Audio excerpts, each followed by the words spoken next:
Au début, soyons francs, quand on a engagé Stevie, on a tout essayé, il y avait un aspect générationnel qui nous intéressait. C'était quand même l'époque, je me souviens, où justement, je crois que c'était Télé 7 jours qui avait titré Génération Stevie au moment du Loft. On n'en était qu'au tout début de la télé-réalité, c'était un événement. Aujourd'hui, les émissions de télé-réalité, ça n'en est plus des événements. Évidemment, il y avait après un côté tactique et stratégique de dire, bah, quand même, on va récupérer quelqu'un de la première émission dont on parle en ce moment, et en plus quelqu'un qui avait, je sais pas quel âge il avait d'ailleurs à cette époque-là, mais dans la vingtaine, ce qui n'était pas représenté dans notre émission. Donc au début, c'était vraiment tactique, et j'avais pris celui qui me faisait plus marrer de tous ces jeunes qui d'un seul coup apparaissaient à l'écran.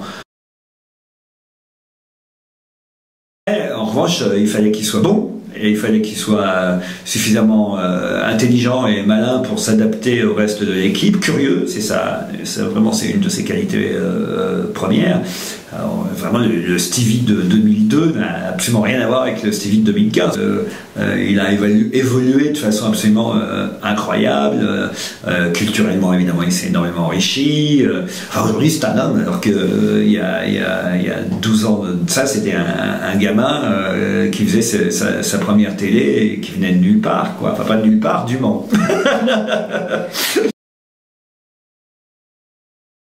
On est super content pour lui. Il a cette faculté, de toute façon, Stevie, à vraiment faire que les gens l'aiment beaucoup.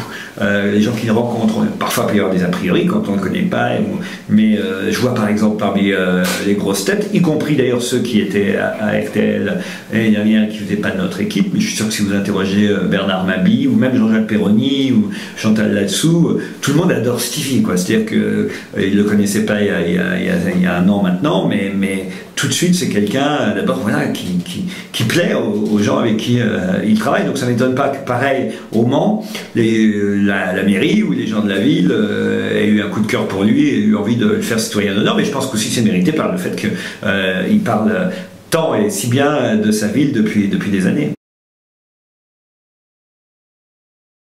Ah, ça c'est moi. Ça, alors voilà, la réponse est toute simple. Pour moi, ça me semblait naturel qu'ils nous suivent. Ça fait partie vraiment des personnages qui sont drôles dans une émission, qui a vraiment une vivacité d'esprit. Et je vous dis, le sens de la formule, il fait rire, Stevie fait rire. Donc, à partir de là, il avait absolument sa place aux grosses têtes. Très franchement, je ne suis pas un fou de l'automobile, du sport automobile, pas spécialement. Mais j'aime bien les grands événements, donc ça en est un.